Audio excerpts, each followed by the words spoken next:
Thank you, Mr. Chair. I want to turn to a comment that you made and an article that you wrote, Dr. Thayer, about engagement with China. In this article, you write, the U.S. must end engagement with the PRC now. Isn't that what it says? I don't, what is the title of the, sir, if you could share. The title is U.S. must end engagement with the PRC now. Yes, sir. Okay. In the article, you wrote that we must halt engagement. That's what you wrote, right? Yes, sir. And you wrote that, quote, this fundamental fact was understood during the Trump administration, right? Yes, sir. The Trump administration took measures to bring about fundamental change from the engagement policies that we had had in the post-Cold War period. Right, and to kind of reduce engagement, halt engagement, as you said. Well, let's look at the facts.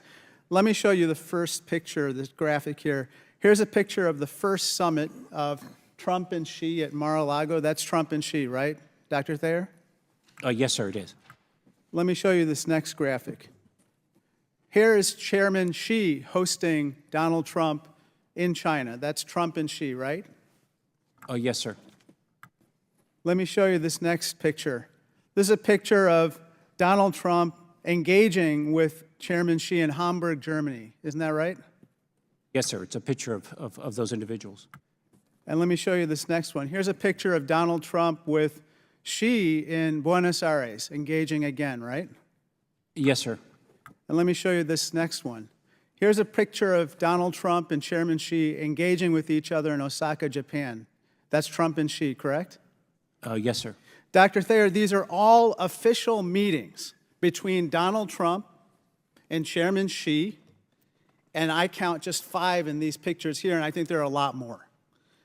I would not agree with you at all that we should halt engagement between the U.S. and the PRC, or that Trump did not engage with China. I believe that senior-level engagement with China is important. I actually agree with what President Trump did, which is engage the PRC. And I would encourage the next president, whoever he or she is, to continue that engagement, not halt it, as you would suggest, but to continue it in order to make clear to the other side what our red lines are and what type of behavior we would expect of them. And this type of bipartisan approach by Republicans and Democrats is essential for winning the strategic competition between the United States and the Chinese Communist Party. And I'd like to turn to my next topic. One of Xi Jinping's senior-most advisors is a gentleman named Wang Huning. Wang Huning is a member of the Standing Committee of the Politburo, one of the top 7 people in China. He wrote a book called America Against America, in which he describes America as a crisis-ridden society, hopelessly divided, including between Democrats and Republicans.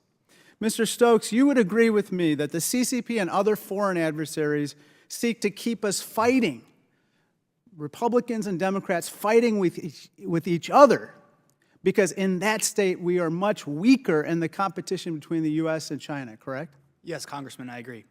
And so I feel, Mr. Chairman, Ranking Member, partisanship is completely counterproductive to our China policy, and that as the ranking member of the Select Committee on the CCP, we must pursue a bipartisan policy, because anything else is exactly what the CCP would want. Let me turn to my final topic. Mr. Atkinson, you would agree with me that the competition between the United States and the CCP is not a quarrel with the Chinese people, correct? Correct. And it's not a quarrel with people of Chinese origin, correct? Correct. And Ambassador Sella, we should never engage in stereotyping about Asian American people or Chinese origin people, right? 100%, and if it happens, it should be condemned. And that is, and if we did engage in that type of stereotyping, that's exactly what the CCP would want us to do, right? They're waging political warfare when they do it, and we should not be complicit in any way, shape, or form. And so, Mr. Stokes, in all of our comments, in all of our rhetoric, whoever we are, Democrats, Republicans, or anyone else, we should never, ever engage in any type of rhetoric or behavior that could stoke anti-Asian or anti-Chinese origin hate or stereotyping, right? Absolutely correct. Thank you, and I yield back.